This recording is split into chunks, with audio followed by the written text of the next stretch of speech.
is here. Now, broadcasting from the underground command post, deep in the bowels of a hidden bunker, somewhere under the brick and steel of a nondescript building, we've once again made contact with our leader, Mark Levin.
America, Mark Levin here. Our number, 877-381-3811, 877-381-3811. This is how it works, America. The prosecutor is now in control of the media agenda when it comes to the election. He files a 4-page piece of crap with the most radical judge in America in Washington, D.C., He files on a Friday night, and she demands that the Trump lawyers respond by 5 p.m. on Monday. And we don't know what she'll rule. It is the most phony act one can imagine. They're monitoring social media. Donald Trump puts out a social media post that has absolutely nothing to do with documents, has absolutely nothing to do with the protection of documents that are disclosed to the defense. And if they take that, they twist it, they file a 4-pager with a judge they have in their back pocket and say, this demonstrates that Donald Trump cannot be trusted with these kinds of documents. Therefore, we don't want to give them to him. And so the usual media hounds, that is, the people who support this revolution that's taking place in America, regurgitate it because they are the state media, which I say over and over and over again because that's what they are. Julie Kelly, who will be on the program next hour, is all over this. She says it didn't take long for things to get nasty in special counsel Jack Smith's case against Donald Trump for allegedly attempting to overturn the 2020 election. Yep.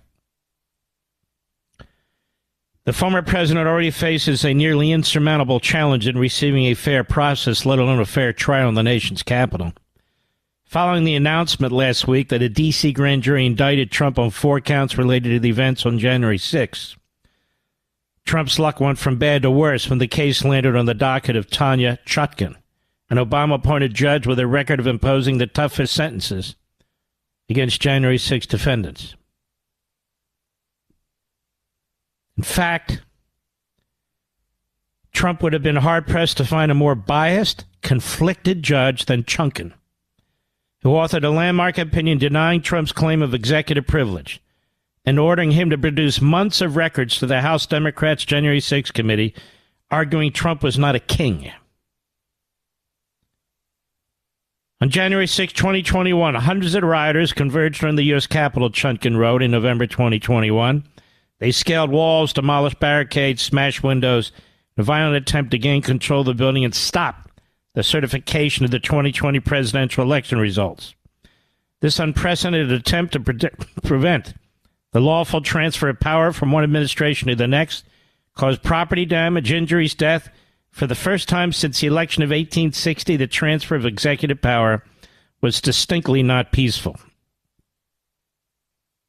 Chutkan presumably missed the 2017 inaugural riots in Washington, and when the president who put her on the bench conspired with the federal government's most powerful officials and agencies to concoct the Trump-Russia election collusion hoax intended to derail Trump's transition to president and ultimately oust him from office. Chutkan, however, has a keen eye when it comes. I think she wants to go on the D.C. circuit, so I think that's what much of this is about. Chutkan, however, has a keen eye when it comes to keeping tabs on Smith's fast-moving case against Trump. Smith's signature had barely dried on the 45-page indictment before his lawyers started to pick a fight over a proposed protective order guiding how Trump could access and share evidence. Jack Smith wanted Trump to agree that he would, quote, not disclose materials provided by the United States other than to persons employed to assist in the defense, persons who are interviewed as potential witnesses, counsel for potential witnesses, and other persons to whom the court may authorize disclosure. Let me just comment here. What that means is they want what is in effect a secret trial. They want the appearance of a Potemkin trial, that is, that it's open and above board, but it's not. They want to control the narrative. They want to control what information can be made available to you and me, the public, in the middle of a presidential election, in the middle of a Republican primary process. This unelected bureaucrat prosecutor is telling an unelected, radical left-wing Obama judge, do not allow the American people to see what we're doing. Trump's counsel did not agree. But as both sides were haggling over the details, Assistant U.S. Attorney Molly Gaston filed a motion late Friday night asking Chutkan to immediately approve the government's protective order, quote, without awaiting a responsive brief, unquote, from the defense. Now, nobody files something late at night unless it's a serious, provable national security concern because the clerk has gone home. So just so you understand, this means that the government, Department of Justice, called the government, the courthouse, to alert them to an emergency filing, which the judge agreed to accept. That's how that works. And notice what she says, this Assistant U.S. Attorney Molly Gaston. She should do it, the judge, without even waiting for the defense to give their opinion, to even reply. So Trump's lawyer said, okay, give us till Thursday. And the judge said, no, 5 p.m. Eastern time, Monday. Gaston, the assistant U.S. attorney, claimed her ambush motion was in good faith. Smith did the same in the classified documents case and was scolded in Florida by Judge Aileen Cannon for failing to properly confer with defense before filing a proposed protective order. She denied Smith's motion as a result. By the way, there's a war on her, smearing her in the media. I want to get to that later. Judge Cannon. Issuing the protective order in quick fashion, Gaston urged, would expedite the flow of discovery in this case and give the defendant prompt access to a large portion of the discovery he ultimately will receive. But her filing was little more than a political stunt, as well as a low-key attempt at imposing a gag order on Trump and preventing the American people from seeing Smith's evidence against the former president. All right, let's step back. Is this the most nightmarish scenario that the Democrats have created here? They're putting Trump on trial for his freedom in the middle of an election. These are unelected bureaucrats who work at the Department of Justice. An unelected judge who's interposed herself into this process by not pushing it back till after the election. I'm going to get to this judge in a minute and all that this involves. Unbelievable. And then they say such a restriction is particularly important in this case because the defendant has previously issued public statements on social media regarding witnesses, judges, attorneys, and others associated with the legal matters pending against him. Why not? So what? I'll give you my footnote right now to Julie's piece. If the judiciary wants to be part of the election process by allowing itself, even wanting itself, to be part of the electoral process, rather than putting these cases off till after the election or dismissing them altogether to be refiled after the election, then the judiciary is going to come under disrepute. And the judiciary is part of the campaign now. You can't have prosecutors making statements, filing stuff. You can't have judges making rulings and saying stuff in the middle of an election and then expect, oh, don't say anything, everybody. No, don't say anything. When the greatest impact on the election is the judiciary and their decisions. Which is exactly why I've been saying for 2 weeks now, posting and saying, here, Fox, Levin TV, the judiciary should withdraw from participating in this election in order to protect the sanctity of the courtroom. It's clear this judge isn't going to do it. They need to get this matter to the Supreme Court, and there's a couple of ways to do it. One of the ways I mentioned. They're not slam dunks. In fact, I don't even know how the hell the Supreme Court will rule. I'm not Nostradamus, but it's the only way out. If judges are going to participate, if the judiciary is going to participate on behalf of one party interfering in a presidential election because it controls the government, then the judiciary cannot expect to be treated with respect. The judiciary cannot expect to avoid the tussle and the back and forth of a presidential election. It's part of it now. The judge is part of it now. She's no longer Your Honor to me and the American people. No way. No way. Julie Kelly. But Assistant U.S. Attorney Gaston's filing was little more than a political stunt, as well as a low-key attempt at imposing a gag order on Trump. Such a restriction is particularly important in this case because the defendant has previously issued public statements on social media, she said, as I pointed out. Gaston then referenced a brief message Trump posted on Truth Social last Friday afternoon. Quote, in recent days regarding this case, the defendant has issued multiple posts, she said, either specifically or by implication, including the following, which the defendant posted just hours ago. If you go after me, I'm coming after you. As Julie Kelly points out, she's 100% correct. That's quite a stretch on Gaston's part, and even if Trump was in fact referring to those prosecuting him, he later insisted he was not. So what? He's supposed to remain closed-lipped as a presidential candidate, facing unprecedented prosecution at the hands of his successor and 2024 rival? Who made Jack Smith king? Neither the timing nor the political nature of the government's motion bothered Judge Chutkan. The very next morning, she ordered Team Trump to respond to the proposed protective order by 5 p.m. tonight, giving his overburdened lawyers one business day to prepare a response. Trump's counsel immediately asked for a 3-day extension, explaining to Chutkan that negotiations were underway when Gaston abruptly filed her proposed protective order and noting the court's rules allowing opposing counsel 14 days to file a response. An additional 3 days to brief this important issue is reasonable, consistent with the local rules, and serves the interest of justice. No party would be prejudiced by the requested relief, as this case is at its very early stages, and no matters are currently pending that require the immediate resolution of the motion. John Lauro and Todd Blanche, Trump's attorneys, explained emails between the parties were attached to the defense motion confirming disagreement on the proposal, but underscoring at least some degree of cooperation.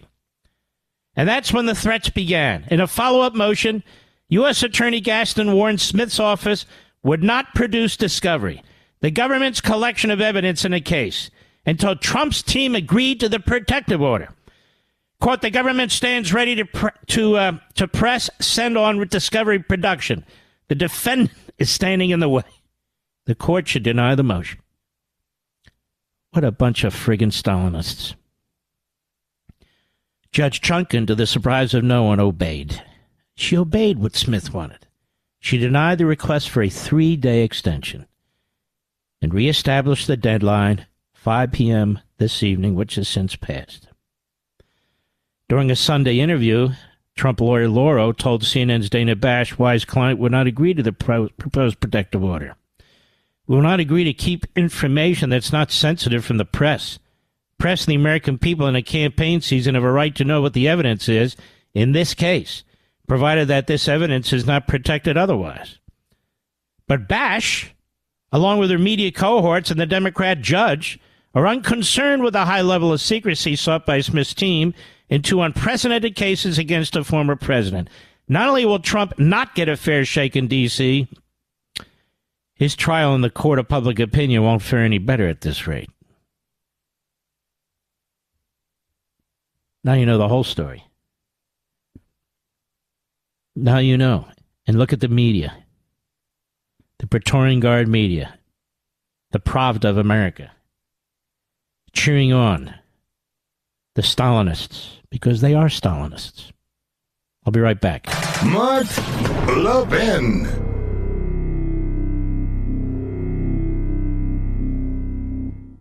You know what helps me sleep well at night? Physical gold. I'm concerned about what the Biden administration is doing, and I've decided to learn more about gold IRAs to help me diversify. Did you know you can buy gold for your IRA or 401k? Gold can't be tracked like digital currency. No one has to know what you're buying, and there's no way to print more. My best resource for gold IRAs is Augusta Precious Metals. Their track record is no less than phenomenal. Learn why thousands of Americans are getting gold IRAs as part of their retirement portfolios. And you need to contact Augusta Precious Metals and get their free guide. I'm serious. Text Levin to 68592. Again, text LEVIN to 68592. Levin to 68592, or go to AugustaPreciousMetals.com. That's AugustaPreciousMetals.com. Text date and message rates may apply. Performance varies. Consult your financial professionals before making investment decisions and get risk disclosures at AugustaPreciousMetals.com.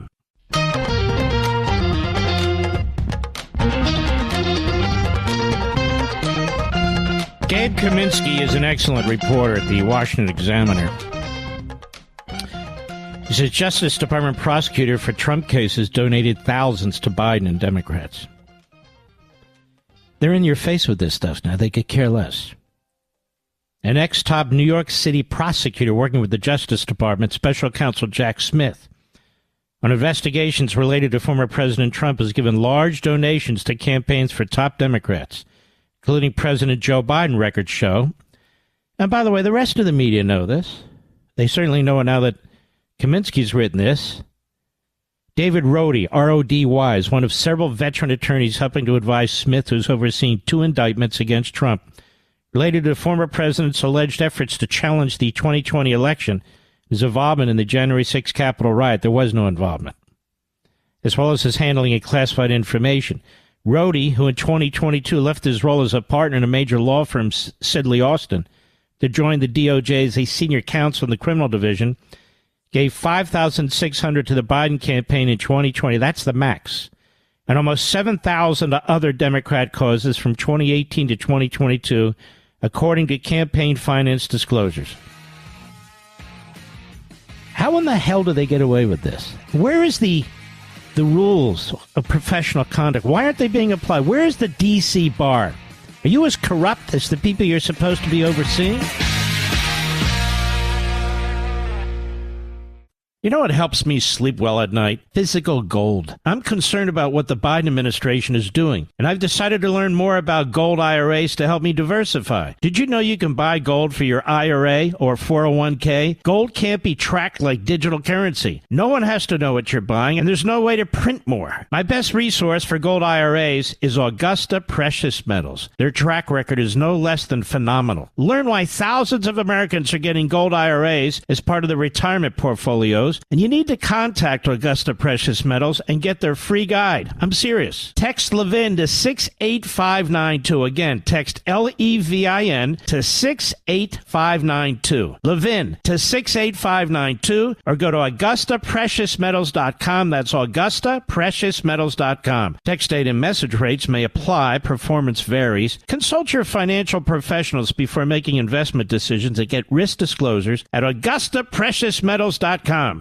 Mark Levin, the voice of America. Dial in now at 877-381-3811. Now, this Judge Tanya Chutkan, the most radical of all Obama judges, she donated $4,300 to Barack Obama's presidential campaign and victory fund combined between 2008 and 2012. How is it possible that this woman isn't required to recuse herself? And I want to remind you, during that Masters hearing last week when Donald Trump came in person, 3 Obama judges sat in the backbench. 3 of them. Moss, the chief judge, and Jackson. So if you don't think this is a spectacle and that this courthouse in Washington, D.C. isn't participating in this spectacle, more than participating in it, then you're not paying attention to what's going on, and I know you are. This guy, Rhodey, he also gave money, $1,000 to the campaign for Dan Goldman. He gave money to the Kamala Harris campaign for president. He gave money to the Cory Booker campaign for the Senate and then for president. And he's a prosecutor against Trump. How is that possible? The system is completely corrupt, utterly and completely. Shocking, is it not? I mean, if we're so... what do you expect? No, I don't. What do you expect? And now they're trying to muzzle Trump so only the prosecutor and the judge can speak. So we, the people, don't even know what the hell's going on. And then you have Dana Bash at CNN encouraging it. The press will only get leaks, you see. Because that's what Smith is known for. Leaks. Well, the judge overseeing the Trump classified documents case in Florida is under attack. Under attack by Reuters, under attack by the New York Times, under attack by Salon, under attack by the Washington Post, under attack by The Hill, under attack by about 24 typical corrupt, radical left-wing media outlets. That she's already made all these mistakes in the document case, they say. Already, that she's not up to the task. She doesn't have the experience. And she's a Trump appointee, so they're trashing her. They're trashing her. Originally, I was wondering, what are you setting that date for? Turns out this is a sharp lady. So Smith's people, and by the way, they tried this same trick with her when it came to access to classified documents. They cut off, that is, the government, Smith's people, cut off negotiations with the defense in Florida, run to the judge on a Friday evening, say, we need this order right away, right away. The following week, she has a hearing on this, and she says, why are you in such a rush? Number one. Number two, you've given me no reason why the former president shouldn't see the materials that you intend to use against him at trial. Number three, the Department of Justice rules compel a period of time where prosecutors work with defense counsel to try and work out their differences. And she stopped them and ruled against them. Ruled against them, unlike the judge in D.C. who just takes it right up. I want to say this to the judge in D.C. If you start ruling the right way, I will be the first one to give you credit. But you're a mess. Everybody knows you're a hack judge. So for this judge in Florida, Just the News says she dealt several blows today to Special Counsel Smith's prosecution of President Trump. U.S. Judge Aileen Cannon, a Trump appointee. You know, I don't see this with this Chutkan, where they say Judge Chutkan, an Obama appointee, an Obama donor. denied the Justice Department's request, listen to this, to keep filings sealed in the case and to remove two of them from the record. Let me try this again. I've told you this before. When I worked at the Department of Justice under Reagan Meese, we had a lot of cases that involved secret information, classified information. Usually we're prosecuting spies. I don't recall one of those top cases ever going to trial. Do you know why, Mr. Producer? Because you're required to have a public trial. And the government did not want to go through document after document, sentence after sentence, to determine what could be used in open court and what could not be used in open court.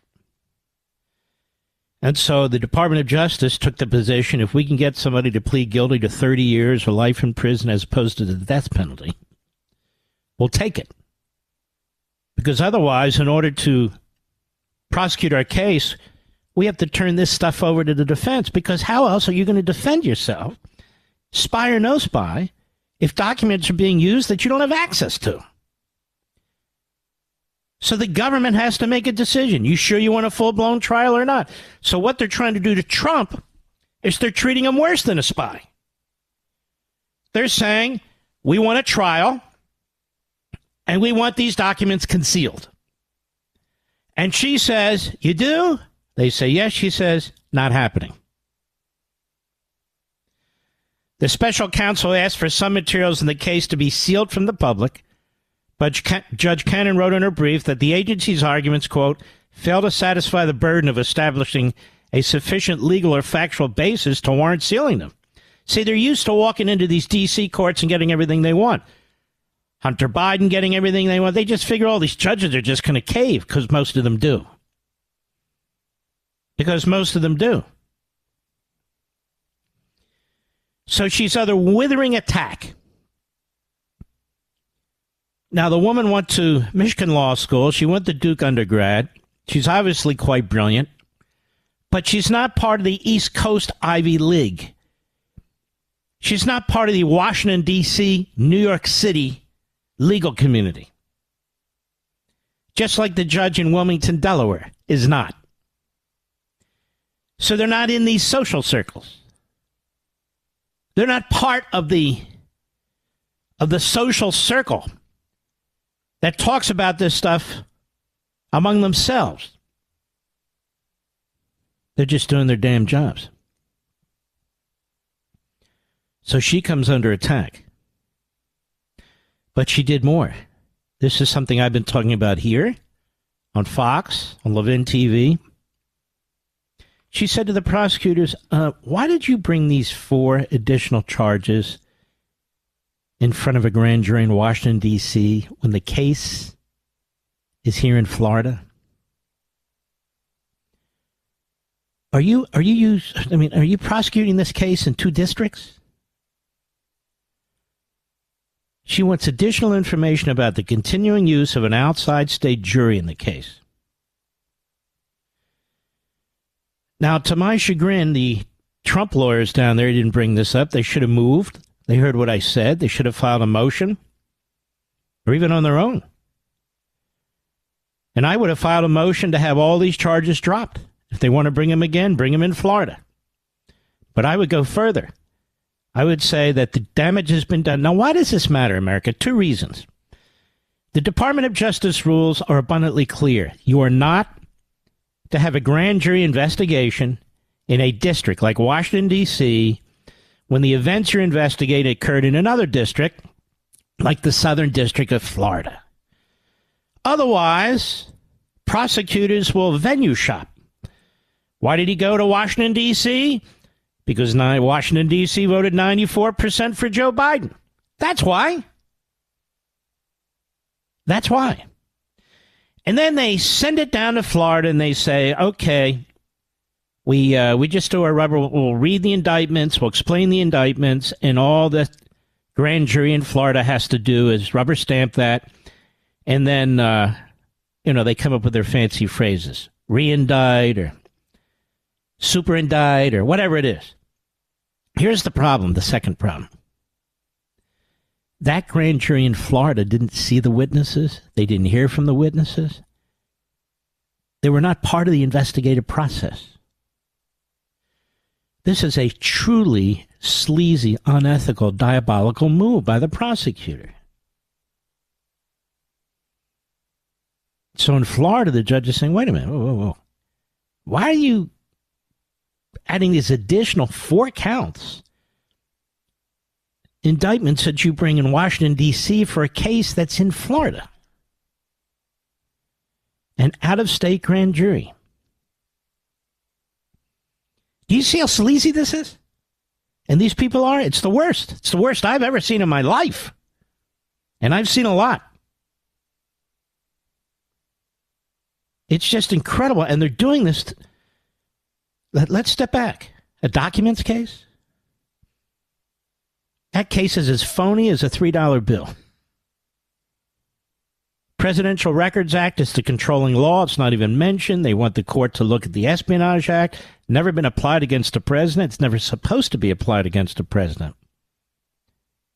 Shocking. Shocking. And you'll hear the legal analysts, even some of our friends say, now that's the real case right there. No, it's not. And by the way, it's not one or the other. They all suck. And then the D.C. case, based on a Ku Klux Klan law and other, it's so preposterous that a real judge, a serious judge, who takes his or her oath seriously, would call on the government and say, I want to go over these charges you brought here. I want to go over this. Because I'm not going to have you turn my courtroom into a clown show. But at a minimum, Trump's lawyers should be filing that as well. They should find the quickest route, even though it's certainly not a slam dunk, but has the support of a rational argument to get to the U.S. Supreme Court. People say to me, well, Mark, John, look, I can't predict outcomes. I'm telling you, it's the only way out of this. This is intended to interfere with the election. Obviously, the Trump base isn't going anywhere. The problem is the Trump base makes up 1/3 of the general electorate. That's it. 30%. They're not aiming this at you. They're aiming this at them. That's what they're doing. I'll be right back. Mark Levin.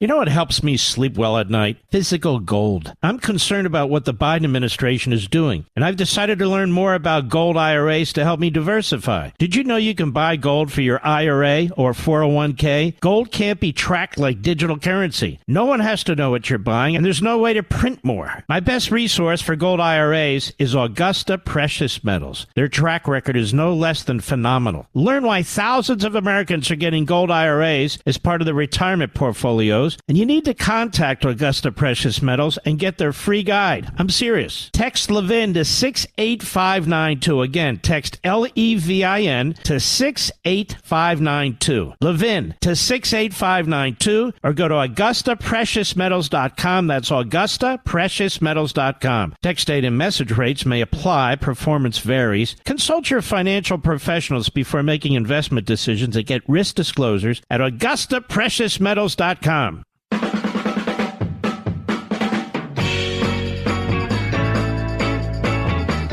I cannot thank the loyal Levinites out there, you patriots, who've taken the time to go to Amazon.com and order your pre-order copies of The Democrat Party Hates America, because you see it unfolding in front of your eyes.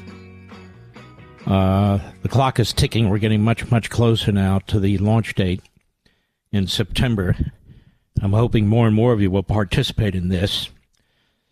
It's a book for the election and a book to outlive the election, because we're in deep trouble. And some of us recognize that we're in the middle of a revolution. I saw there was a piece by my friend Victor Davis Hanson today pointing that out. Something we've been pointing out here for a very long time now. And this is every bit as grave as the Civil War. I mean, there's obviously different issues involved, but the overarching issue, freedom, what kind of country you want to live in, and so forth, there's overlaps. This is a revolution. It's taking place. It's in front of your eyes. Do not deny it, because it will devour you and your family. It's in our public schools. It's in our colleges and universities. It's in our media. It's led by the Democrat Party, which is the umbrella group for all these forces. We even have elements of it in the Republican Party. There's a big news report out today that my generation will be the last generation, Mr. Producer, excuse me, of a nation that is majority white. Now, the media like to talk about replacement theory. Replacement theory? All they do is talk about how policies are changing the demographics in the country. And then when you notice it, they say, oh, look at you, you're a white supremacist. If you believe the country is evil from day one, evil from day one and needs to be overthrown because of white supremacy, white privilege, and white dominant society. In other words, if you embrace CRT and Marxism, then you want to put an end to this white dominant society in every way possible. You want to destroy the Constitution and the legal system. You want to destroy the economic system. You want to destroy separation of powers, which are so crucial. You want to destroy the nuclear family. And if you believe white domination is the reason for all bad that's taking place, all evil, then you want to change the demographics in America, do you not? So they say it, and then when you point it out, there's something wrong with you. And I spent a lot of time in the book on this. I read that billionaires are leaving the DeSantis campaign because he's spending too much time on culture wars. It's the culture wars that are destroying us. Do you believe these billionaire bastards? It's unbelievable. The Democrats get it. The Soroses, all the rest of them.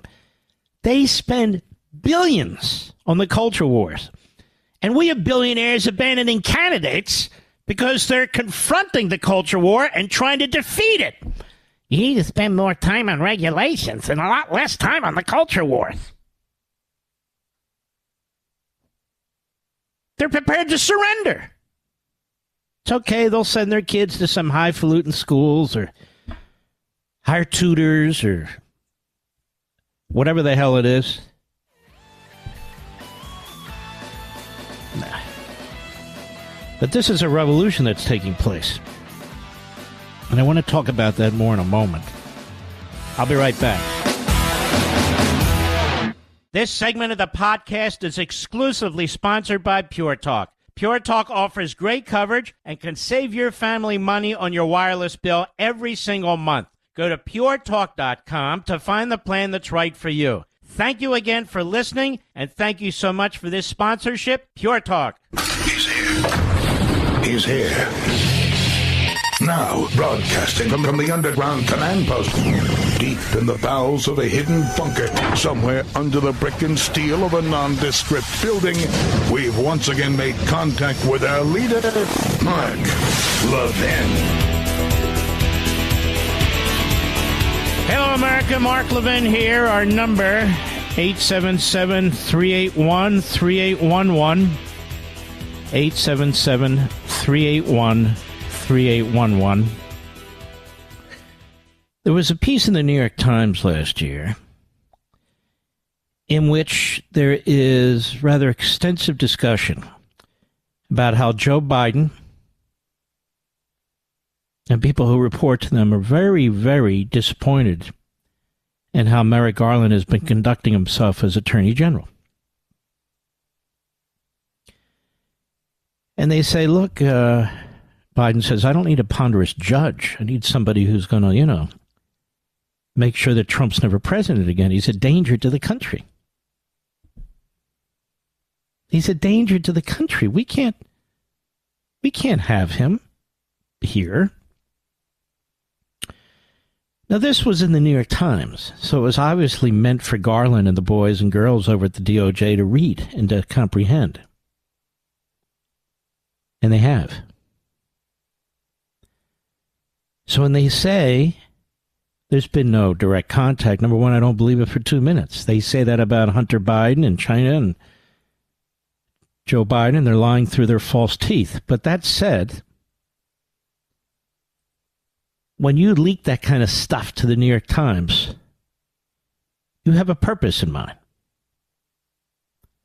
And your purpose is to influence the outcome of the investigation. And that's exactly what took place. We don't need a ponderous judge. We need a more aggressive attorney general. Not that Garland needed that information, but he got the go-ahead. And he's been doing it ever since. There's another piece out there on Jack Smith. That Jack Smith views his job as getting the person he hunts. Otherwise, he's viewed himself as a failure. And so there's no rule that won't be broken. There's no ethics that won't be sidestepped for him to do what he's doing. And now when you look at what's been done to Donald Trump, it's even far worse than what was done to Bob McDonnell. Every dirty trick in the book. Every dirty trick in the book. This latest one is beyond evident what they're trying to do. And so it's very important when you hear, oh, he posted this and he's his own worst enemy. Don't turn into Bill Barr. Don't turn into Chris Christie for a lot of reasons. You'd have to change your wardrobe. But nonetheless, he's not doing anything wrong. He's reacting. The man has 78 charges leveled against him. He has to win every jury pool. He has to defend against every single charge in order to avoid prison time should he not be elected president. And so we judge him like, we're cool as cucumber, we're eating dinner, I wish Trump would say, what are you talking about? What are you talking about? This guy is almost like the American Dreyfus, if you want to know the truth. Books have been written about Dreyfus. A movie was done about Dreyfus. Mark, how dare you compare them? I'll do what I wish because in the end, I'm proven right about almost all this stuff. You would not have dreamt just a few years ago that this could be happening to our country. You would not have dreamt that people can go into our stores and steal willy-nilly. Do you know why people can steal willy-nilly? Because George Soros, the Democrat Party, have concluded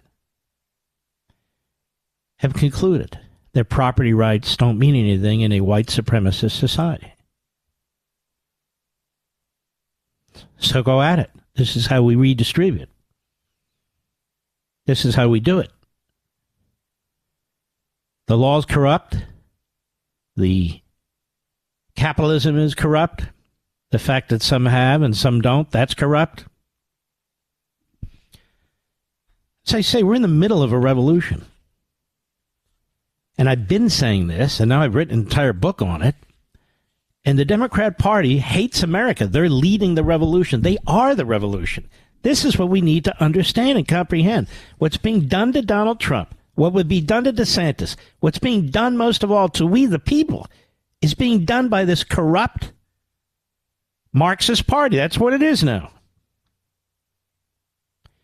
Free speech is under attack. There is no academic freedom on our colleges and university campuses anymore. The police state is growing.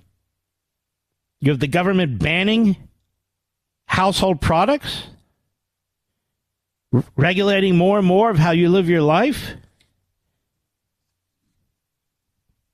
You saw what happened during the pandemic.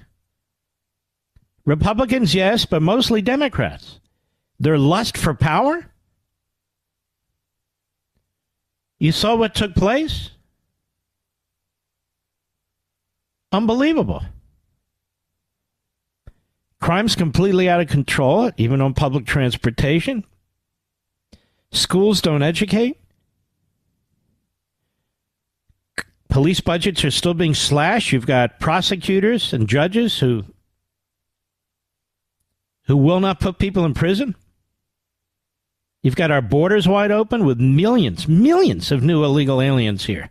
Millions. In 1 2-year period. Fentanyl killing our kids and young people. The sex trade, rape. It's unbelievable. And this is Democrat Party policy. That's what it is. They're responsible for this. They want to destroy our country in order to control it. That's what Marxists do. They want to take it down. Take it down. And when you stand in their way, whether you're a Trump, a DeSantis, or a Levin, or whatever you are, we, the people, you have to be intimidated or worse. They seek to delegitimize and eviscerate our Constitution, the Bill of Rights in particular. Every single one of those amendments. They want to eliminate the Electoral College, so 14 Democrat states will control everything. You won't have representative government. Their attack on the Supreme Court is unheard of.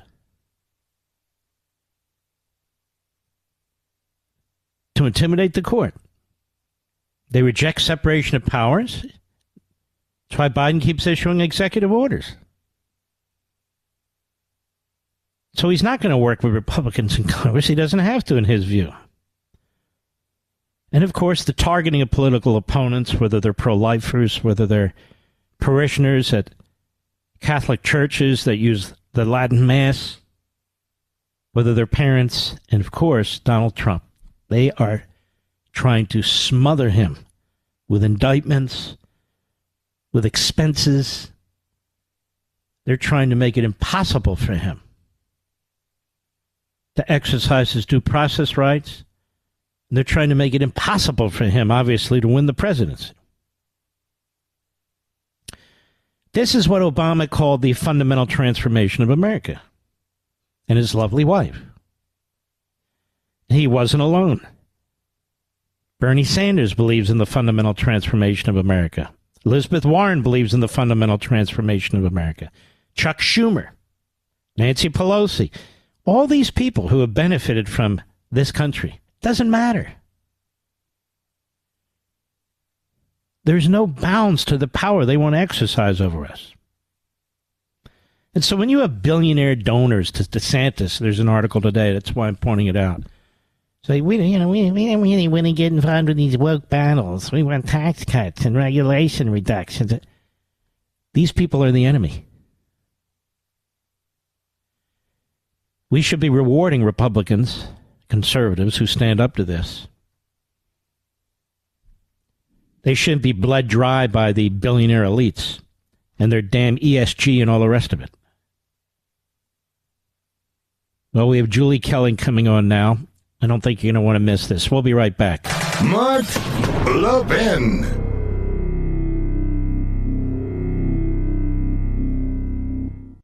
You know what company's looking for you when they actually upgrade your service and don't charge you for it? This is great news, and for new and current Pure Talk customers. Pure Talk just added data to every plan and is including a mobile hotspot with each one with no price increase whatsoever. Now, if you've considered Pure Talk before but haven't pulled the trigger, take a look again. Just $20 a month for unlimited talk, text, and now 50% more 5G data plus mobile hotspot. Just $20 a month, folks. This is why I love Pure Talk. That also happens to be veteran-owned and only hires the best customer service team right here in America. Most families are saving almost $1,000 a year while enjoying the most dependable 5G network in America. Just go to puretalk.com and enter promo code Levin Podcast to make the switch to Pure Talk, and you'll save an additional 50% off your first month. Again, go to puretalk.com, enter promo code LEVIN Podcast, and make the switch to my cell phone company, Pure Talk, today. Well, it's a pleasure and an honor to have Julie Kelly, who never gives up, which is a fantastic characteristic. And I want to thank you, Julie. So I read your piece about what they're doing in Washington, D.C. Why don't you speak about what they're doing and all the rest of this that they're doing and the context for it in terms of history, in terms of past prosecutions, past elections. Let me just say this to you, Julie. I don't know how a judge can expect not to be part of the political process when she allows herself to be part of the political process. In other words, these district judges or these state judges, they can't allow themselves to be used, and some of them want to be used by the government to make decisions that have an effect on an election, and then say, okay, and meanwhile, the person we're making decisions about, he has to keep his mouth shut, and you damn well better not criticize me by name either. That's not tolerable, is it? It absolutely isn't. And I will tell you, Mark, the American people are about to get a big dose of what I've watched this D.C. District Court, these prosecutors, these judges do for the past 2 years in these January 6 cases that you and I have talked about. Thankfully, you started covering my work on January 6th. You were one of the first, so I'm so grateful for your covering my work. Because I'm grateful for you doing the work. Too, well, I mean, my jaw just routinely would drop to the floor when I would read the filings and I would see these prosecutors in action, but more importantly, what the judges were saying and what they were allowing. And as you know, Judge Tanya Chutkan is one of the worst. You would be hard-pressed to find a more conflicted, biased judge. I'll tell you, Mark, I stumbled into her courtroom one day during a break for the Proud Boys trial, and she was sentencing the one man who had the gall to go to trial on 4 misdemeanors. Most January 6 defendants plead out if she is the judge because she is so tough and harsh. Of course, she hands down the harshest sentences. And I watched her just drip with condescension and contempt for this man from Alabama who was in the Capitol for 11 minutes. You could sense, it was palpable, the contempt, the hatred that she has for Trump supporters and people who dared to come to their nation's capital and protest Joe Biden's election. I've seen her in action, and I'm telling you, there's no way she should be assigned to this case. Of course, she authored the 2021 decision that denied Trump's executive privilege protections, forcing him to produce records to the illicit January 6th Select Committee. Her fingerprints are all over the worst aspects of this January 6th criminal prosecution at DOJ and now Jack Smith. And here she is. We're expected to believe that she is going to be a fair arbiter in this situation, this matter. She just isn't, and she's already shown that she's not. And she's not going to let go of this case, even though I would have filed for a venue change, too, because she decides on that, doesn't she? She does. And, of course, as you know, every single D.C. judge has denied every change of venue motion filed by a January 6th defendant, even in high-profile cases like the Proud Boys and Oath Keepers. They insist that a fair jury can be seated, even though DOJ has a near-perfect conviction rate in January 6th trials. So this is the rigged Banana Republic-style climate that Donald Trump now finds himself in. And speaking of Banana Republic, just for plain English, this 18 U.S.C. 1512, this Enron statute, was passed to deal with what they saw was a gap in the Enron cases after the fact. And that is, you had executives who were accused of destroying documents that Congress wanted and so forth. It has no application to this case. We talk about the Ku Klux Klan Act that they're using and other stuff. And in fact, this was on appeal, the use of this particular statute. One of the judges was very skeptical, but they said, okay, I'll go along. It's eventually going to get to the Supreme Court. You don't take a statute like that and apply it to a candidate for president, the former president of the United States, willy-nilly, do you? Well, in this case, you absolutely do, because they have successfully tried this obstruction felony in numerous cases. It has resulted in multiple plea agreements. Of course, the most famous January 6th obstruction victim is Jacob Chansley, who spent 41 months in jail, not just was sentenced to 41 months, Mark, but spent months in prison, denied release simply because he was charged with this obstruction felony. So it is on appeal. It has been appealed. There was what was called a splintered ruling. That was how one of the judges described it. And now two defense attorneys have filed petitions with the Supreme Court to hear the appeal and, of course, just hear how this has been weaponized by DOJ. It's a 20-year-old statute. It's never been used this way. In fact, the judge Florence Pan, a Biden-appointed judge on the D.C. Appellate Court, admitted it had never been used in this manner before, that it was a novel use of the statute. But this is just one way the DOJ is setting precedent to criminalize political dissent, and now applying this felony that's been slapped against more than 300 January 6th defendants against President Trump.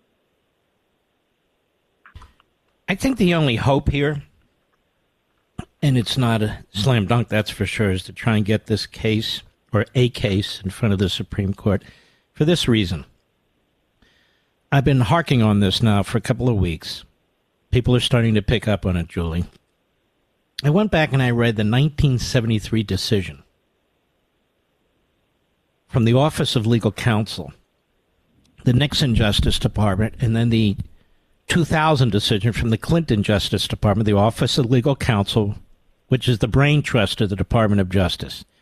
Scalia used to be the Assistant Attorney General of that office. Rehnquist was the Assistant Attorney General.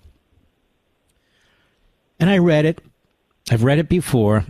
And they talk about how a president can't be indicted or shouldn't be indicted because it's not possible for him to run the executive branch with all the responsibilities involved in that, plus defend his liberty. Defend his liberty. They said it's different with a civil case, obviously, because he's not defending his liberty. But here, the Constitution creates a number of barriers for the government. It also creates a number of evidentiary tools, and statutes do too.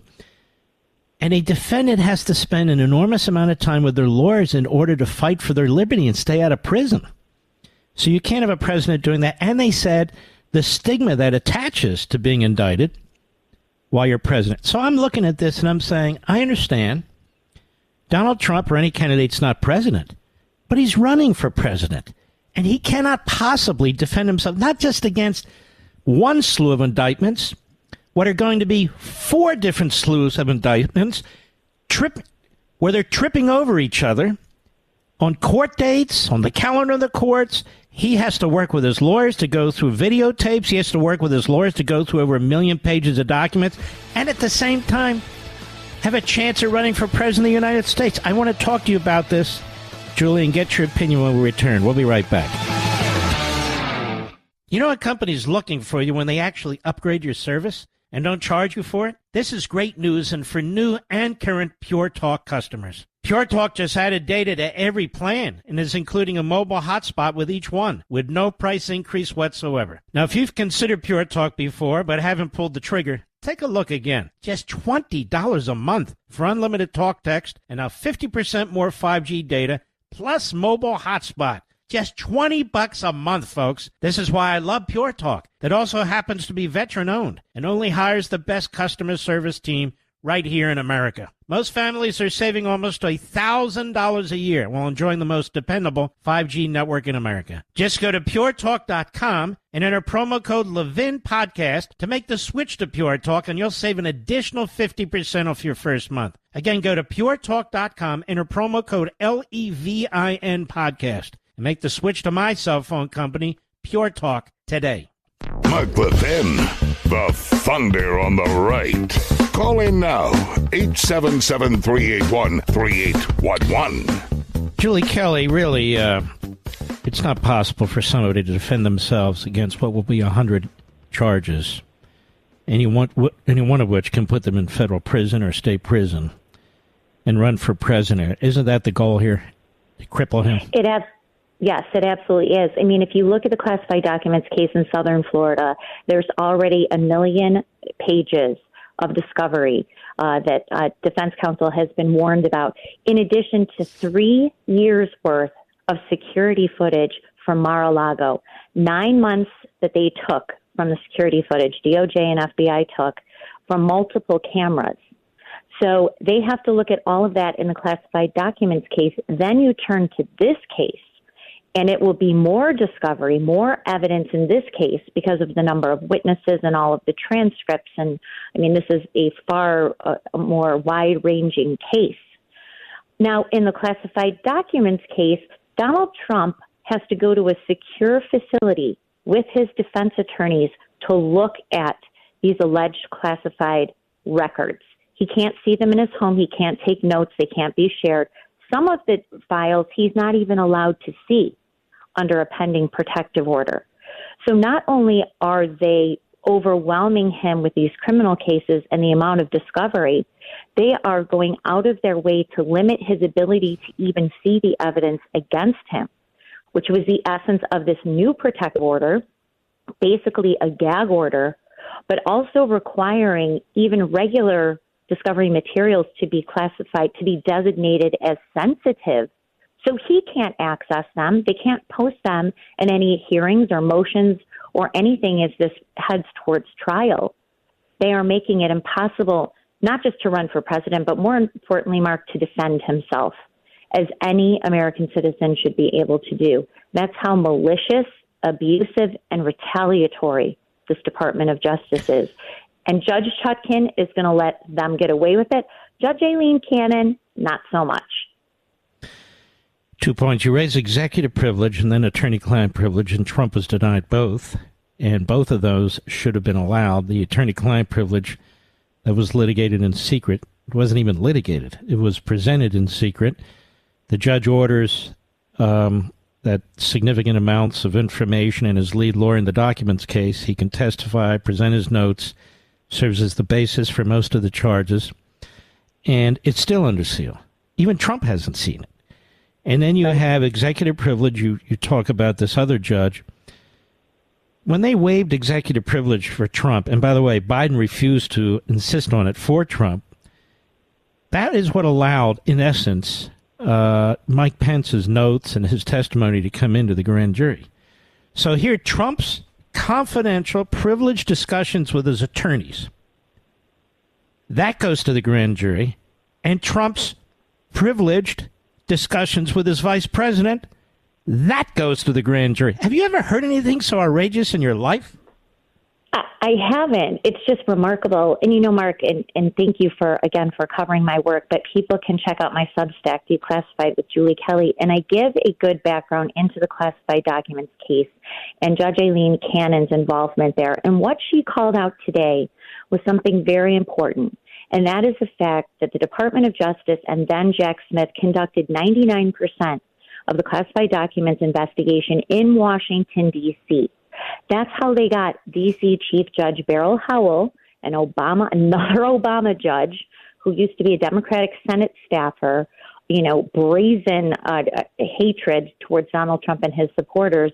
She made two key decisions. First of all, piercing the attorney-client privilege between Trump and Evan Corcoran, his attorney, forcing Corcoran then to testify before this D.C. grand jury and produce his notes and documents, private records between the former president and his attorney, gave that to DOJ, and then also forcing the Trump organization to turn over months of security footage from inside the former president's home. Think about that. So they could watch like sick voyeurs who is moving boxes in a storage room in the president's private home. This is how outrageous, outlandish this investigation is, and this is why DOJ and Jack Smith conducted it at DOJ in D.C. And Mark, at the last minute, said, whoops, we have a venue problem. Now, we've talked about that here at length. Yep. Exactly. I've never seen this either. And you have a Department of Justice rule. It's a rule for federal prosecutors in their guidelines that says you're not to do this, exactly what he did. That is to use a grand jury in one district and then move in a case where most of the events took place in another district. And she's asked the question. Now, the question is, what is the remedy? The remedy is to throw it out. Mm-hmm. Because the grand jury in Florida, which is where it's supposed to be, Julie Kelly, they didn't hear from any witnesses. They didn't see any firsthand anything. Anything. And, the government needs to be punished for such outrageous conduct, doesn't it? I absolutely believe so, and I think that's what Judge Cannon is setting up. But the shocking news is that the D.C. grand jury is still working on the classified documents case. Now, why? None of the alleged crimes in either indictment cite that any of this conduct happened in Washington, D.C. The classified documents, the alleged willful retention of national defense information, the date is January 21, 2021, which means Trump was out of D.C. and back home in Mar-a-Lago. So why are they continuing to conduct this investigation in Washington, D.C.? Mm-hmm. Because of what you said, of course. They'll get the result they want. I want to read something to you. This is from, let's see, Katie Pavlich had this on their site over at Town Hall. But I remember when this happened, too, April 2022, the New York Times. They did a whole big story on this, how Biden and his people were very disappointed in Garland. Let me quote, "The Attorney General's deliberative approach has come to frustrate Democrat allies of the White House and at times President Biden himself." So they leaked this. As recently as late last year, Mr. Biden confided it to his inner circle that he believed former President Donald Trump was a threat to democracy and should be prosecuted, according to two people familiar with his comments. And while the president has never communicated his frustrations directly to Mr. Garland, he has said privately that he wanted Mr. Garland to act less like a ponderous judge and more like a prosecutor who is willing to take decisive action over the events of January 6th. So this is leaked, almost word for word. The scribes over there at the New York Times run it. Now, Garland didn't need this, but he's being given the go-ahead. Isn't this a message to Garland? Oh, it absolutely is. And I mean, they were already looking at this to begin with. And I believe that article also talks about Lisa Monaco, the Deputy Attorney General, who, of course, is a longtime Obama loyalist, worked at DOJ for years, was Robert Mueller's chief of staff when he was director of FBI. So I believe that she was leading the charge on this, and I don't think they needed to signal much to Merrick Garland to get him going on this. But of course, Joe Biden has been involved in this and his advisors. So the idea that this is hands-off, that Jack Smith, who also is a longtime DOJ fixture, worked at Main Justice with Lisa Monaco during the Obama administration, that he is independent or not, doesn't understand his marching orders here. Of course he does. So it's going to be interesting to see the huge contrast in how both of these judges handle these cases, because you can see the difference already. And that's why you don't see many leaks coming out of Jack Smith's investigation in the classified documents case, do you, Mark? Because she already called out DOJ last year for leaking to the press. Let me ask you a personal question. Yes, sir. Because this stuff affects me. I look at this, I look at what's happening to the nation. I think to myself, I don't think we're ever going to get back to where we need to be. That if they have their way, literally, this man will serve the rest of his life in prison. And Joe Biden will get reelected and will have 4 more years on top of these, what will be 4 years of this revolution against the American people. Some nights, it just keeps me awake. You? It does. It does keep me awake. I think thinking about the other January 6th defendants and how their lives have been ruined probably kept me up more. But I think the only upside for me, Mark, after, losing a lot of sleep and waking up at 3 a.m. thinking about, what motion is coming next, is that the American people are awakening to this. It's very hard to come to terms with the deep corruption. That's not even the right word. The evilness of this regime and this Department of Justice. But I think people are seeing it right before their eyes, and they don't want this to happen. So to the extent they can do anything, I don't know. But this is going to be a real eye-opener for a lot of Americans, and it's necessary. And unfortunately, there's so much collateral damage, including Donald Trump himself. Let's say she signs this protective order and Donald Trump violates. What is she going to do? Hold him in contempt and throw him in jail? She could. I mean, think about how ridiculous this is. Anyway. Well, not only that, Mark, they're going to come forward with more superseding indictments. Jack Smith does not want either one of these cases to go to trial before the election. He absolutely does not. So they're going to bring more indictments in this case, just like they did in classified documents. But those superseding indictments will be very dangerous for the president and whichever co-conspirators they decide to charge with him for, say, seditious conspiracy. All right, Julie Kelly, I want to thank you very, very much, and we'll keep bringing you back. You're a very clear voice on these issues. Thanks so much. Oh, Mark, such an honor. Thanks for having me on. Take care. Be well. You too. It's a very brave lady. I'll be right back. Mark Levin.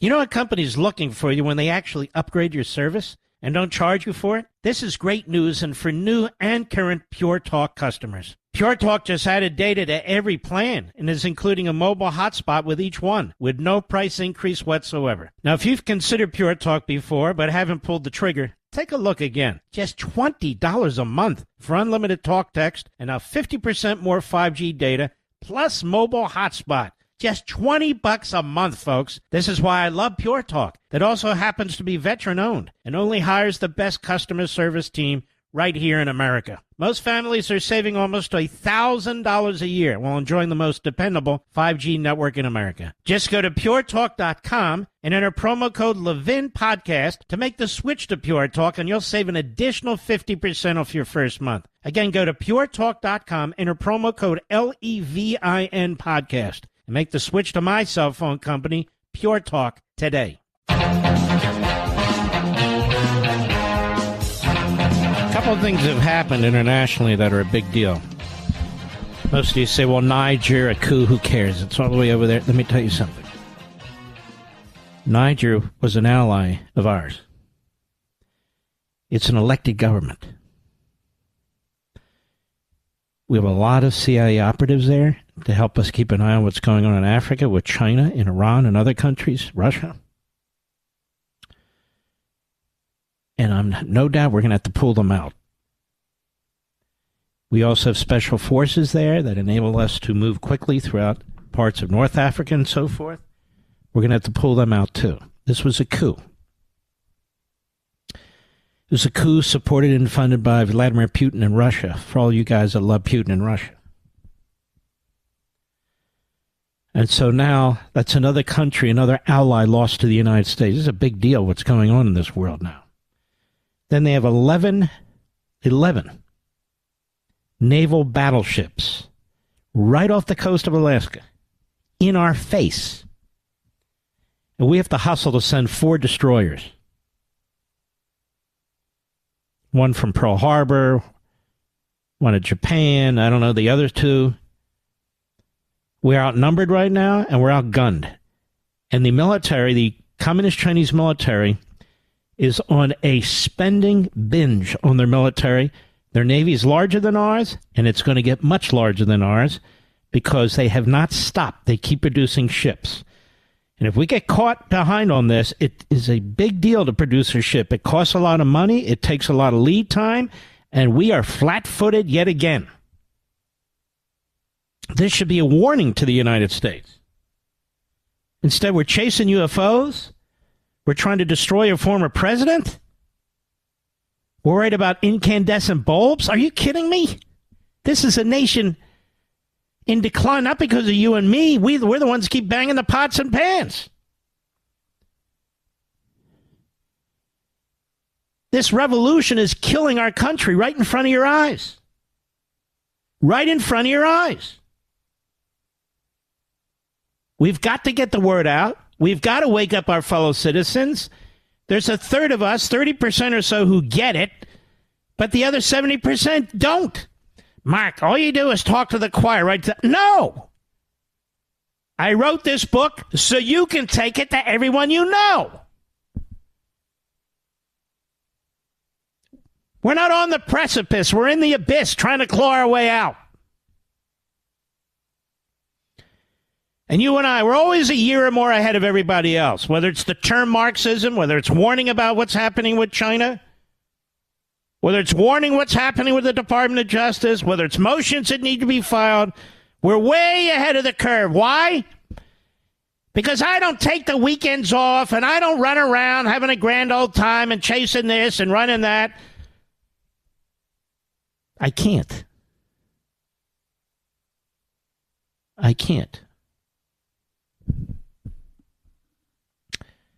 I feel bad sometimes for my family. I have to put up with this. But I can't. It's not the way I am. It's just not the way I am. And I'm deeply concerned about all this. Deeply.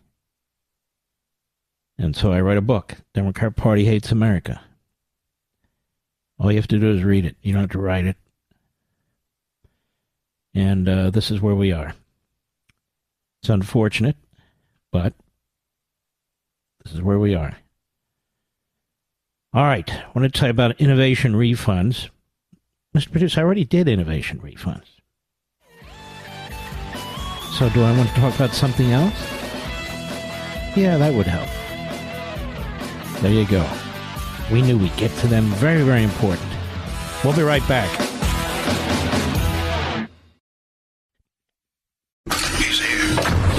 He's here.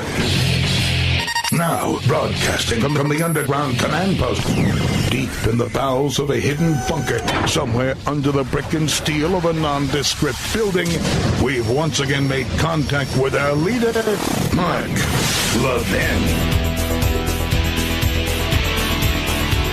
Hello, America. Mark Levin here. Our number, 877-381-3811, 877-381-3811.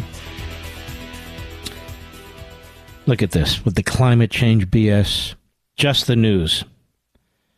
Power companies are asking Biden, they're begging Biden to end his war on fossil fuel plants as EPA comment deadline looms. You know what's going on in Colorado, America? There's 1.6 million acres of land in Colorado that's being used and can be used to extract oil and natural gas. Crucial to this country. Crucial to this country.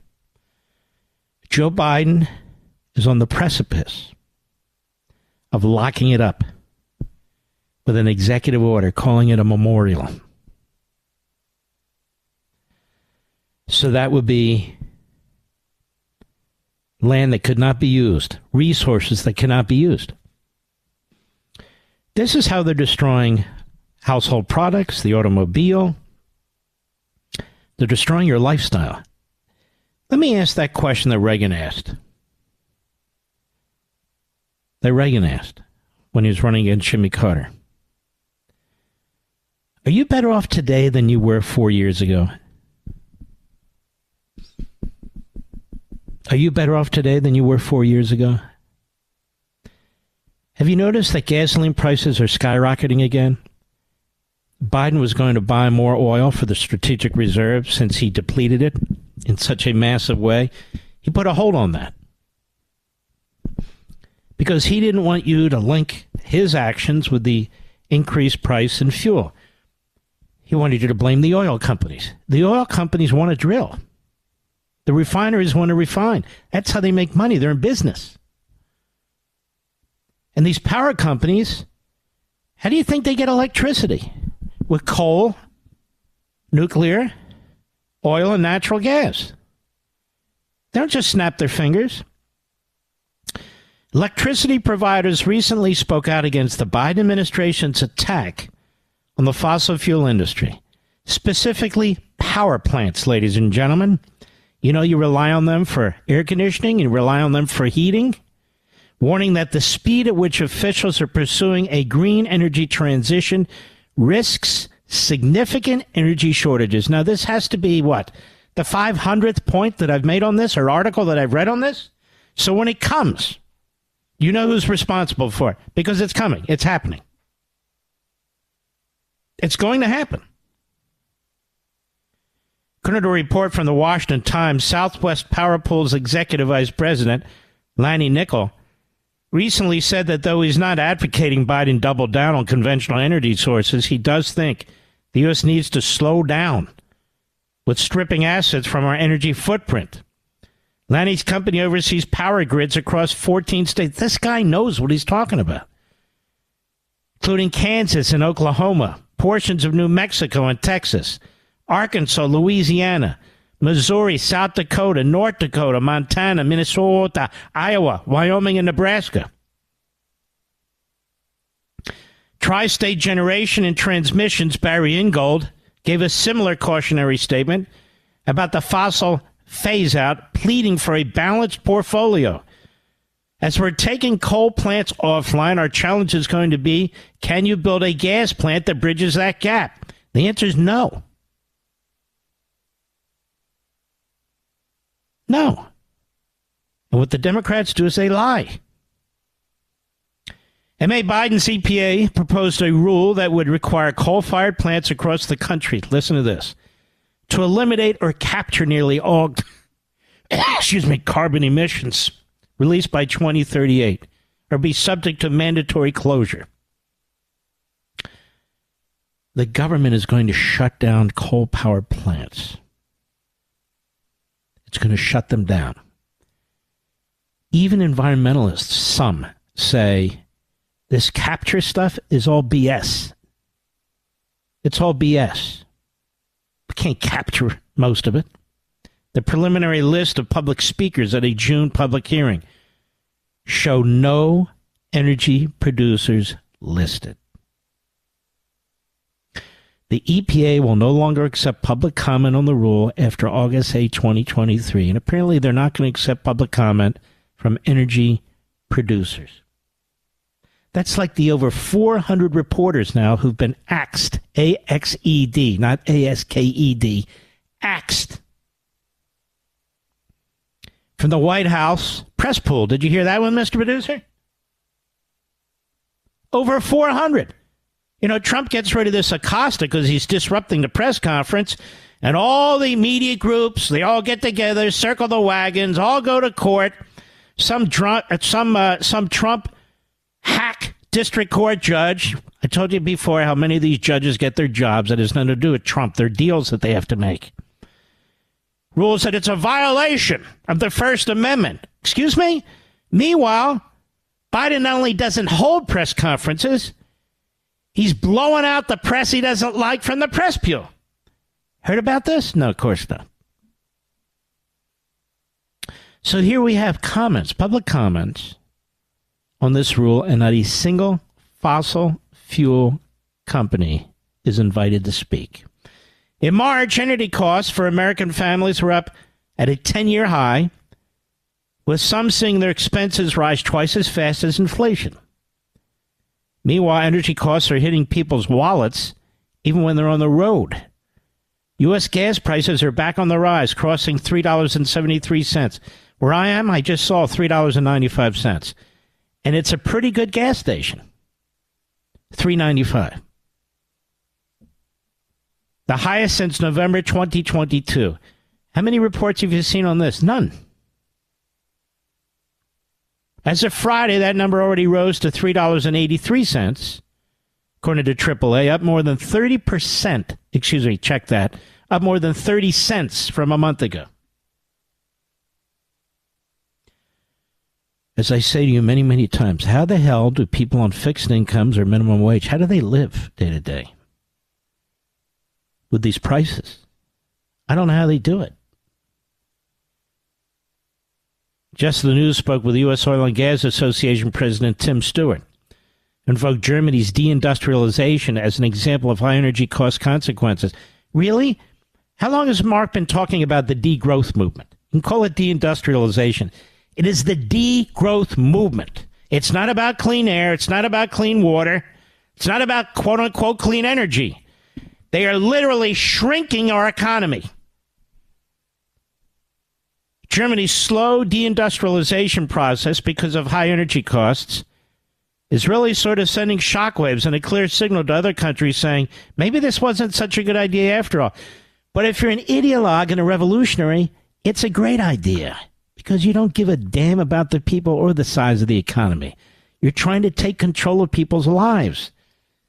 Most Marxist regimes, unless they're stealing all our technology like China, most Marxist regimes rule over very, very impoverished people. They give a crap if they're eating or not. Germany, despite enduring a serious energy crisis, has remained adamant about green energy earlier this year because it's a religion. And it gives them power to rule over their people. They're not going to give it up. Earlier this year, the country shut down its last nuclear power plants, but Stewart says nuclear power is the best option for those who want to phase out fossil fuels. Best option, it takes 20 years. 20 years to build a plant, get a license and build a plant, 20 years. If you really want to electrify everything, he says, like the left claims they want to, you're not going to do it with renewables. You got to do it with nuclear. I want to make this clear. You're not going to do it with wind, and you're not going to do it with solar. Ever. Ever. Never. Period. I love fellow conservatives who go on Fox or go on radio. Let's try everything. No. Let's try everything that makes sense. Let's not try everything. What do you mean try everything? Solar doesn't cut it. Massive propellers in the middle of the ocean don't cut it. They kill whales. They're loud as hell. They kill birds. By the way, where are all the leftists out there? You don't even hear from them. You don't even see them. No, they're perfectly happy. Why? Because they were never about the environment. They're always about degrowth and controlling you. We do not have an electrical grid that can handle all the electricity that these fools are going to place on that grid. Simply don't. It would take decades and decades to get there. Moreover, we don't have any way to protect the electrical grid from the communist Chinese, the fascistic Russians, the Islamo-Nazis in Iran, or any of the rest of these bastards. So everything's going to be on an electrical grid, such as it is, ready to be attacked. The insanity is just beyond belief. Not only are these people Marxist revolutionaries, they are the dumbest Marxist revolutionaries in the history of Marxist revolutions. They just keep signing executive orders, issuing regulations. Nothing's going through Congress. They just keep bypassing the system. Separate. You have an executive branch that's legislating, that's executing and adjudicating. If that's not a definition of a totalitarian regime, I don't know what is. I'll be right back. Mark Levin.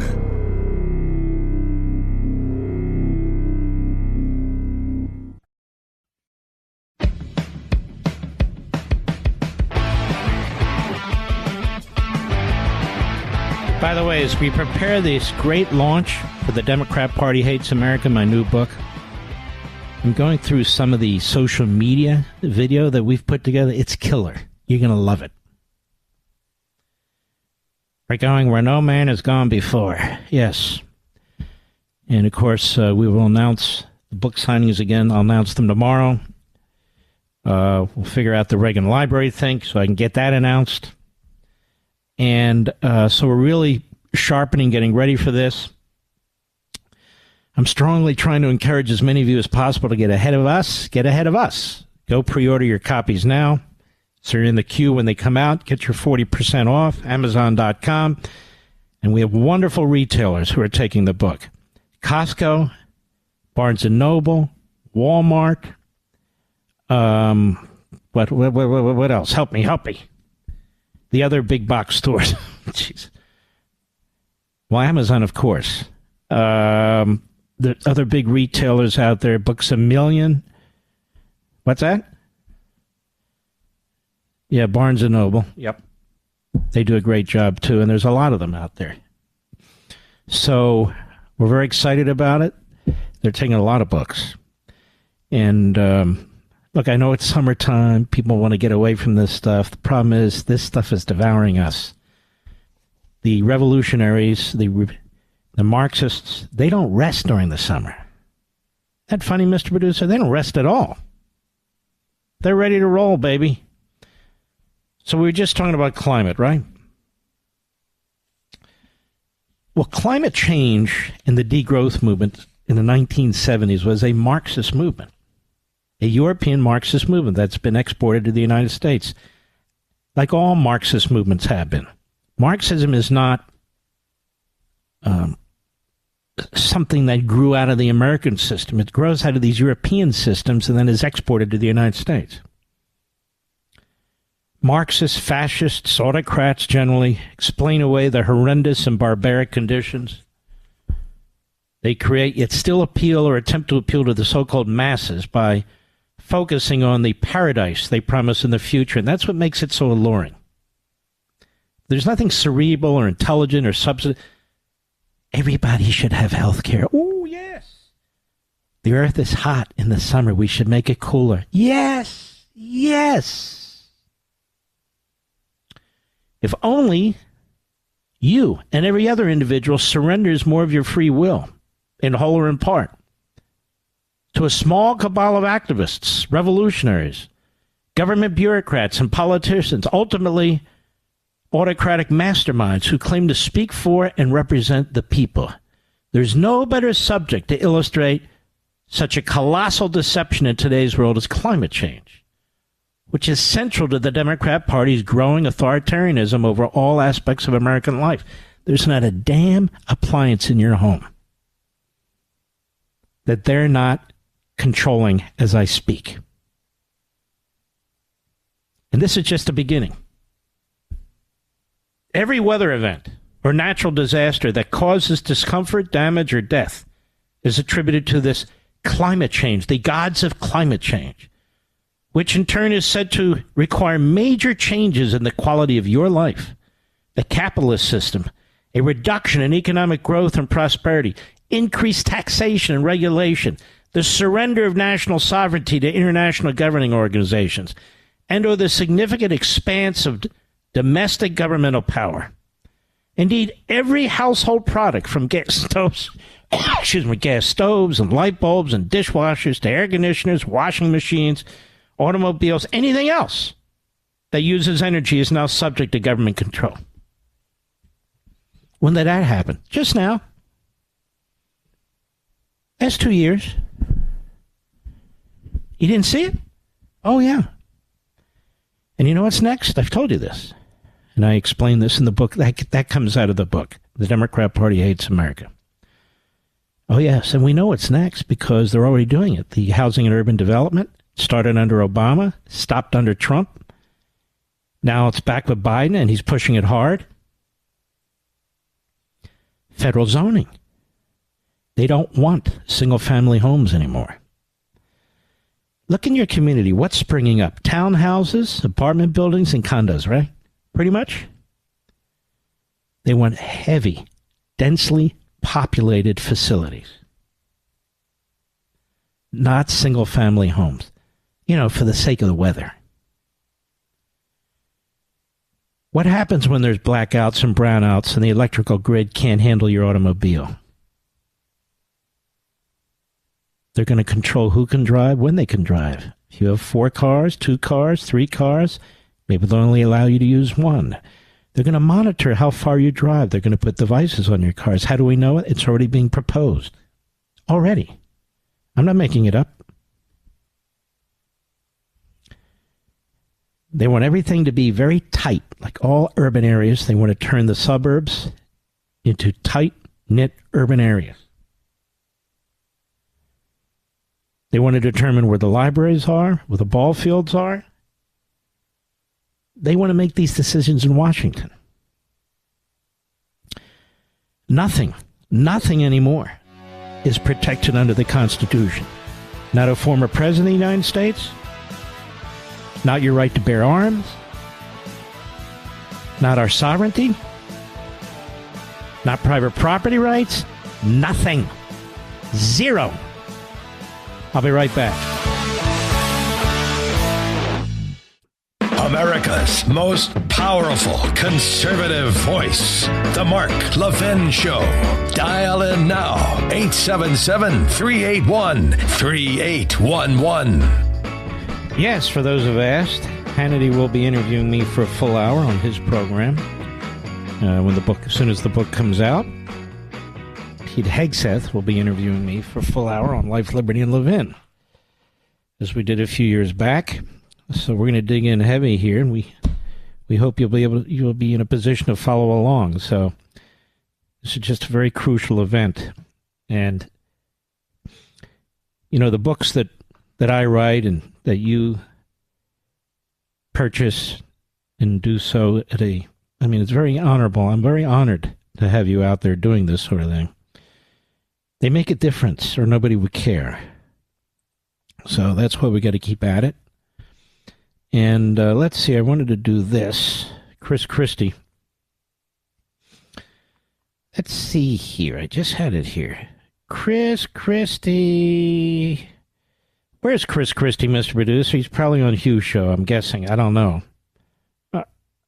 He's probably on Hugh Hewitt's show, I'm guessing. In the morning. I don't know. We can't get him here because he's a coward. He's on CBS Sunday Morning, or was. This guy's happening on CNN and ABC and CBS, but little Mark scares the crap out of him. Isn't that amazing? Well, here we are. This is what I was looking for on Breitbart. Survey, Chris Christie, most disliked GOP candidate in the field. And, there's one host on who's a good guy on one of the friendly cable networks who can't put Christie on enough. It's amazing. This is by Hannah Blau. Former New Jersey Governor Chris Christie is the most disliked Republican candidate in the GOP primary field, this week's Morning Consult survey found. As is consistent with past weekly surveys, Trump continues to stand as the candidate with the highest favorability, 71%. DeSantis comes in second with 63%. Both Trump and DeSantis, however, see roughly a quarter of respondents reporting an unfavorable view of them, 26 and 23%, respectively. Well, somebody always hates you. I'm sure my numbers are up there. Half view former Vice President Mike Pence favorably, but he has the second highest unfavorable rating among all candidates listed, coming in with 39% reporting an unfavorable view. So people are turning on Pence because Pence turned on the people. While remaining candidates have favorable ratings with under 50%, many of them still suffer from a lack of name recognition, so forth. By the way, our friend Vivek Ramaswamy, I had him here to help himself, really, to tell us more about his background. He was very limited in the years. He went back 3 years. But apparently he has said things that he didn't tell us about, or supported positions that he didn't tell us about, that are at opposite with the conservative viewpoint. And apparently had some of his stuff on Wikipedia taken off. And if I'd known that, I would have asked him, how the hell did you do that? I need to do that with all the losers coming on there and putting lies on there about me. But that's neither here nor there. 5 of the candidates listed have a favorable rating underwater.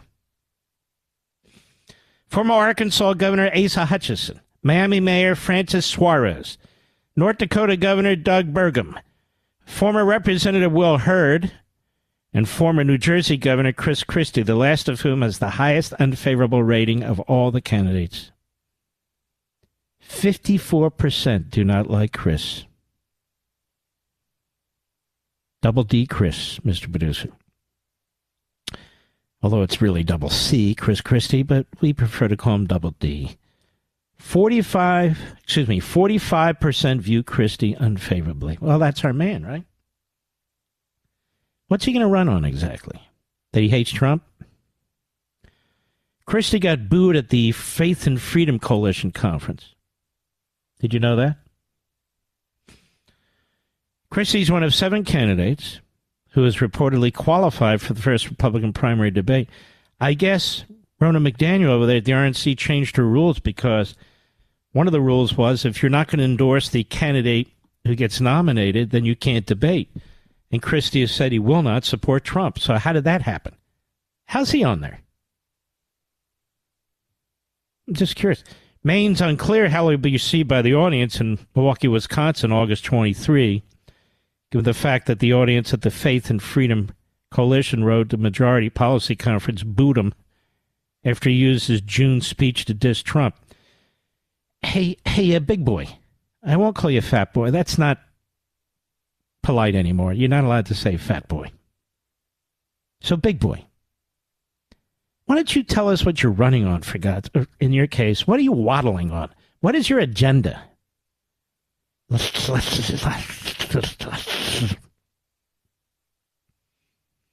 I'd like to, everyone's talking about UFC, Elon Musk, and Zuckerturd.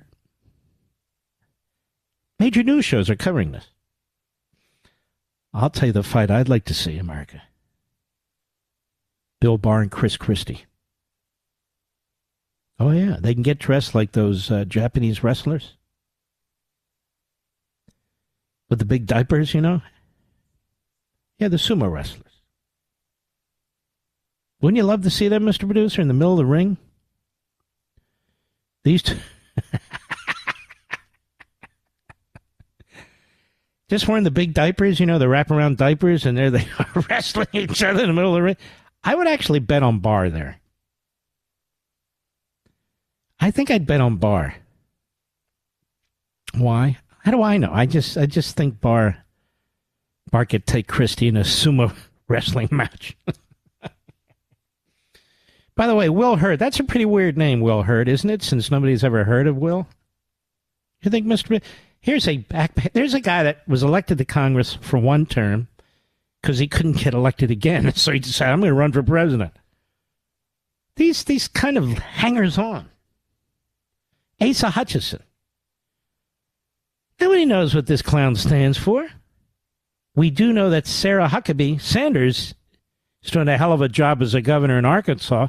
She's had to clean up a lot of his mess. Then you're going to hear this stuff about, DeSantis is too focused on the culture wars and so forth. This doesn't put food on the table. You'll hear that from Big Boy. Always thinking about food on the table. But that's not the point. That means they will do nothing to protect parents and their children from the teachers' unions. They will do nothing about pornographic books in the school library. They will do nothing about critical race theory indoctrination, racism and segregation in the effort to brainwash your children. They're already telling you. They'll do nothing about any of it. Then they'll tell you they're free market. Chris Christie.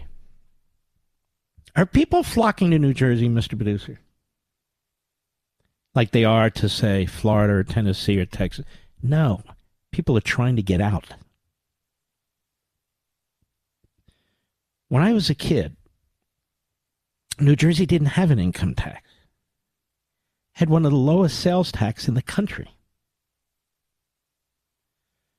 Now it's got, I think, the second highest, if not the third, income tax in the country. It's got a huge sales tax.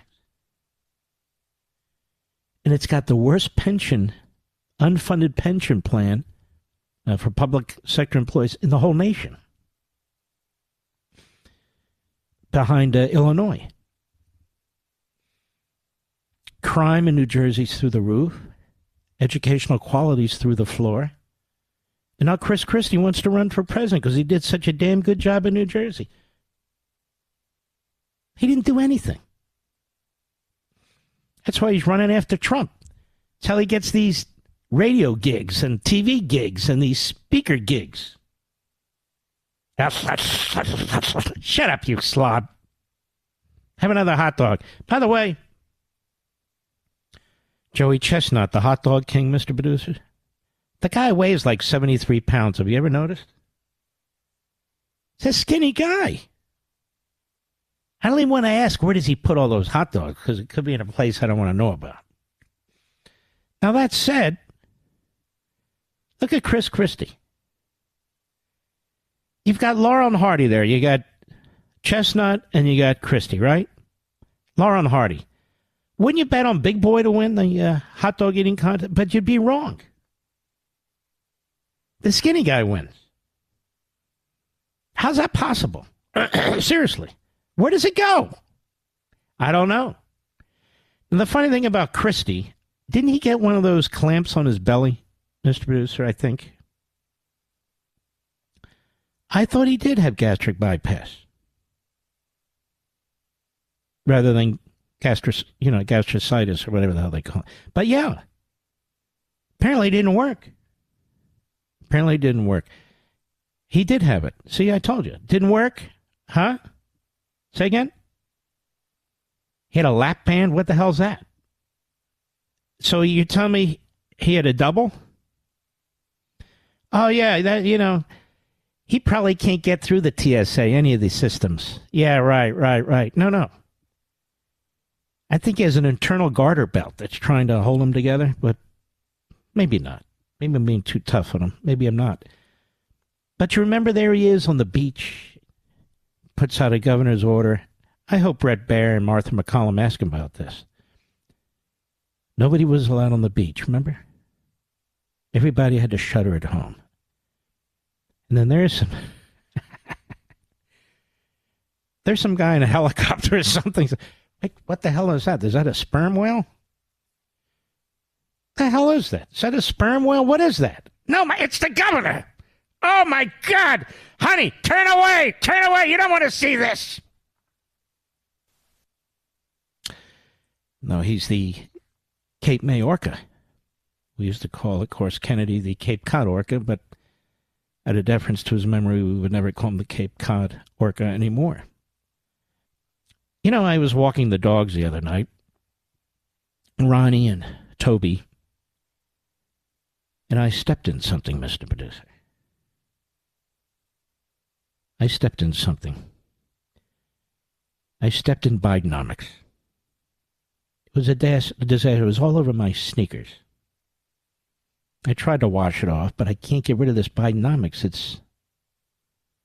I'll be right back. Mark Levin.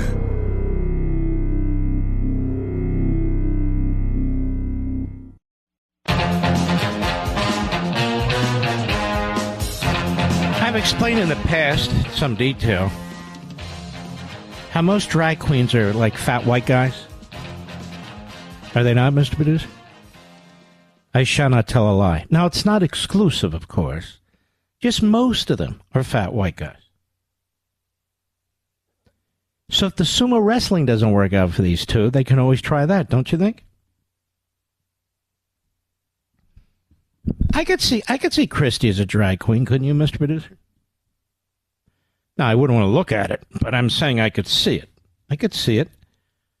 All right, somebody whisper in my ear, Mr. Producer. To whom shall I speak? Who's the... Wait a minute. It just showed up. Excuse myself. All right, let's take a call here. Vaughn, a trucker, Utah, XM Satellite. Go! MAGA dittos and a sincere request for a Article 5 Friday segment on your show every week. Every week? I think we'll have 7 listeners left. But I do think I should talk about it. You're right. And I think I'll hit it Friday, too. It's a good idea. Where are you now, Vaughn? Where are you driving now? Oh, I'm in Nevada, out on Interstate 80, heading for California. California. All right. All right, my brother. What kind of stuff do you have in your truck? I'm hauling sailboat fuel. I'm running empty because I won't haul cheap freight. So I'm going to find some better freight. Good for you. All right, brother. Be safe out there. Thank you. Fred, Sunnyvale, California. We lived there for a little bit. The great KSFO. Go. Hello, Captain. Good to hear from you. Thank you, my friend. I've been. By the way, have you ever gone to Stan's Donuts? No, sir, I have not. Let me encourage you to go. You'll never eat anywhere else. I'll work on that. First of all, Mark, please. I want to thank you for everything you do and your crew and everybody else. God bless you all. Thank you. I am very frustrated. Let's get Fred's number. I interrupted him, Mr. Producer. I'm serious. Let's get his number. I'll call him tomorrow. By the way, Fred, have you ever heard of Waxwing Avenue in Sunnyvale? I have not, sir. Check it out. Sir. That's where we lived. I'm sure there's a historic marker right on the front lawn. Fred, we'll call you back tomorrow. Mr. Producer, don't let me forget. So I want to salute all you heroes out there, and I'll see you on Amazon right now and tomorrow. God bless.